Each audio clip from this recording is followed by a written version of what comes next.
Shalom, sahabat pendidikan Kristen, berjumpa kembali dengan channel dari YouTube ini. Pada kesempatan kali ini, saya ingin membahas tentang Roh Kudus dari Perjanjian Lama. Roh Kudus memiliki peran yang sangat signifikan dalam Perjanjian Lama. Salah satunya adalah pemberdayaan.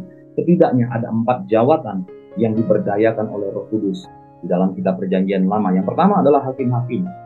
Kategori pertama dari Perjanjian Lama yang diberdayakan oleh Roh Allah adalah hakim.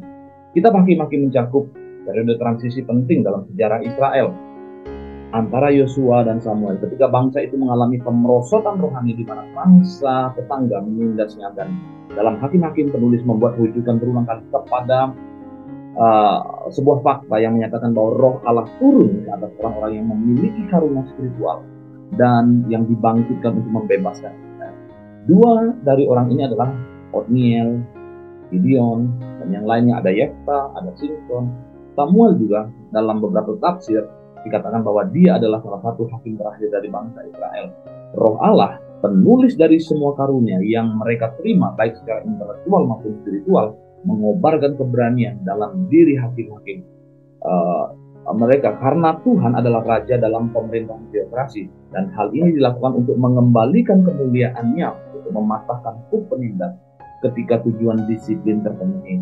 Satu demi satu pahlawan iman diberkati dengan keberanian, patriotisme, dan semangat luar biasa oleh Roh Kudus untuk membebaskan Israel. Jadi jelas para hakim bukanlah orang yang berusaha sendiri atau pahlawan biasa. Mereka membuat pengaruh supranatural yang signifikan hanya karena mereka diberi energi oleh Roh Allah. Yang kedua adalah pengrajin. Pengrajin diberdayakan oleh Roh Kudus dalam Perjanjian Lama. Contohnya siapa? Yang paling terkenal adalah Bezalel, yang merupakan kepala tukang dalam pembangunan tabernakel. Keluaran 31 ayat 1-11. Sahabat pendidikan Kristen silahkan membacanya itu secara mendetail. Ada keahlian-keahlian yang diberikan wujud karya Roh Kudus yang ada di dalam diri seorang pengrajin. Yang ketiga adalah pemimpin bangsa. Allah melihat cocok untuk mengirimkan rohnya ke atas beberapa laki-laki Perjanjian Lama untuk memberdayakan mereka untuk kepemimpinan nasional. Daud adalah salah satu pemimpin tersebut. Allah memilih dia menjadi raja Israel setelah kegagalan Saul. Tuhan bekerja melalui Samuel yang dirinya telah diberi kuasa oleh Roh Allah sebagai hakim Israel yang terakhir. Silakan dibaca 1 Samuel 1 sampai dengan 13. Sejak saat itu Daud menempati posisi dalam program Tuhan bagi Israel. Namun bukan berarti dia selalu tunduk pada kehendak Tuhan. Taat sempurna pada tuntunan Roh Kudus. Dosa Daud terhadap Bathsheba, suaminya, 2 Samuel pasal 11, menunjukkan bahwa dia jauh dari panutan tertentu bagi bangsa.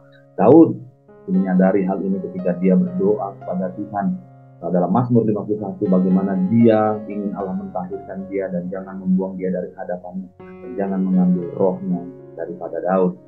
Dalam Mazmur itu, Daud mendesak Tuhan untuk tidak mengeluarkan Roh Kudus dari dirinya. Permintaan Daud ini sebenarnya menimbulkan pertanyaan yang menggelitik tentang peran Roh Kudus dalam Perjanjian Lama. Sahabat pendidikan Kristen, yang berikutnya adalah nabi. Kategori terakhir dari Perjanjian Lama yang diberdayakan oleh Roh Kudus adalah nabi. Pemberdayaan roh atas mereka terkait dengan tugas menyampaikan firman Tuhan yang diwahyukan kepada umatnya. Banyak contoh dari pemberdayaan ilahi yang unik. Ini dapat diambil dari para nabi di periode Perjanjian Lama, tetapi 2 ayat ilustratif, satu dari seorang nabi besar dan satu dari nabi kecil. Yeskiel 11 ayat 5 mengatakan, maka roh Tuhan meliputi aku dan Tuhan berfirman kepada aku, katakanlah, beginilah firman Tuhan, kamu berkata-kata begini, hai kaum Israel, dan aku tahu apa yang timbul dalam hatimu. Mika 3 ayat 8 menambahkan pernyataan, tetapi aku ini penuh dengan kekuatan dan dengan roh Tuhan, dengan keadilan dan perkasaan, untuk memberitakan kepada Yakub pelanggarannya dan kepada Israel dosanya. Peninjauan singkat dalam 4 jawatan pelayanan pemberdayaan Roh Kudus ini menghilangkan persepsi salah tentang anggapan kehadiran dan ketidakaktifan dari Roh Kudus selama Perjanjian Lama. Setiap aspek pemberdayaan, mulai dari hasil pragmatis yang bertahan lama, menunjukkan bahwa Roh Kudus memainkan peran yang produktif dan signifikan dalam Perjanjian Lama. Sahabat pendidikan Kristen, kiranya uraian singkat kali ini memberkati kita. Amin.